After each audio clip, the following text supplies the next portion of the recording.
Trump warned Congress about repeal and they didn't listen. Now look what's happening for weeks. President Trump warned Congress to fix the American healthcare system. He told them to skip recess and get the job done. And now look what's going to happen for 17 days and no repeal or replacement of this sad program known as Obamacare. Trump is about to embark on a 17-day vacation.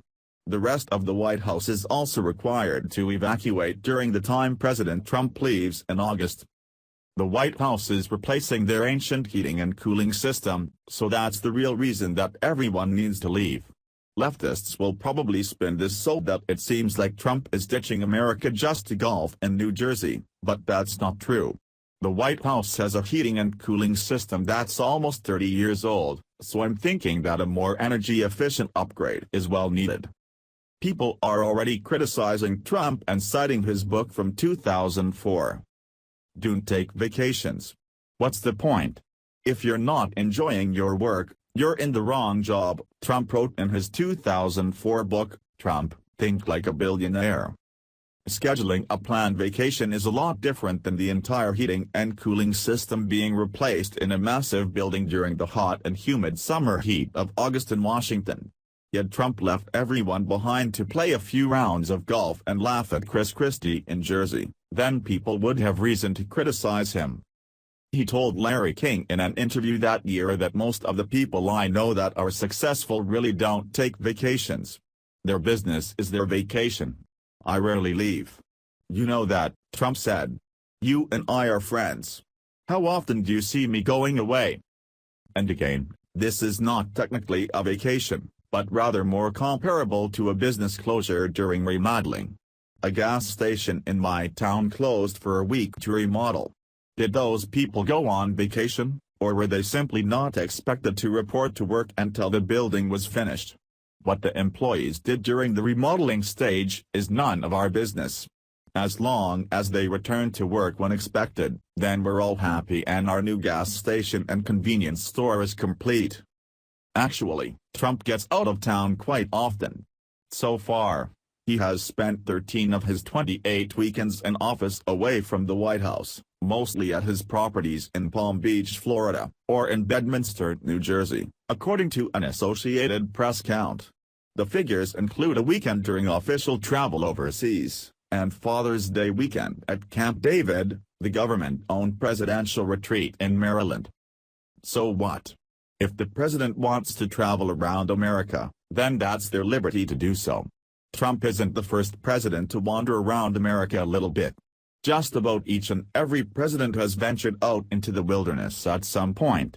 To criticize a president based on their amount of travel is what people do when they're just fishing for something to complain about. Trump told Congress to fix healthcare, but them and the GOP failed miserably. Obamacare stinks and the GOP healthcare is basically the equivalent and stinks as well. The only way to fix healthcare is to require government to use the same healthcare that us American citizens use. We all have jobs in this country, except the leeches, and we can all contribute to the cost of healthcare and use the same plans.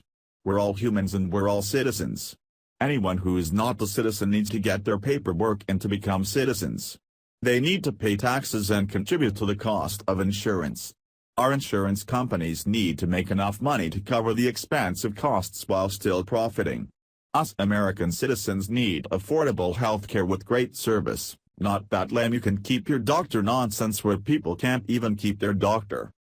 Presidents travel with the equivalent of a mini White House made up of advisors, other aides and security, and they must be prepared to deal with the crisis at all hours and from wherever they are.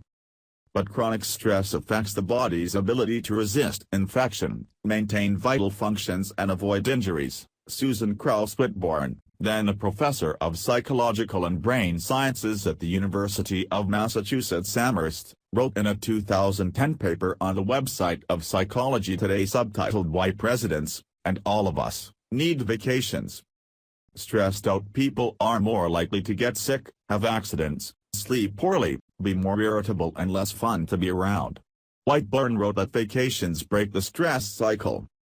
Perhaps it's good that someone as important as our president is showing that he believes it's beneficial to take a break from the office, get out and enjoy the outdoors in a little bit of a break-in mindset and, we would hope, be able to go back to work refreshed and renewed and do a better job, Whitborn, who currently teaches at the university's Boston campus, told the AP in a telephone interview. I think that's the theory of vacations.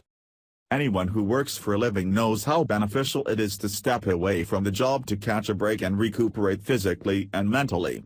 People who are overworked might end up hating their job. They get stressed and the quality of work suffers.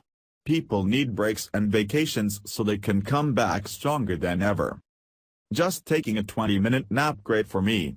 Trump taking a 17-day vacation while the White House heating and air conditioning is replaced is fine with me. Maybe he can think of ways to fix healthcare, make Congress use what we use, while he's putting around the course in New Jersey. Or maybe Trump runs into Chris Christie and his Chicago Cubs friend. Thanks for watching. Please subscribe Breaking News 365 channel. Goodbye and see you again.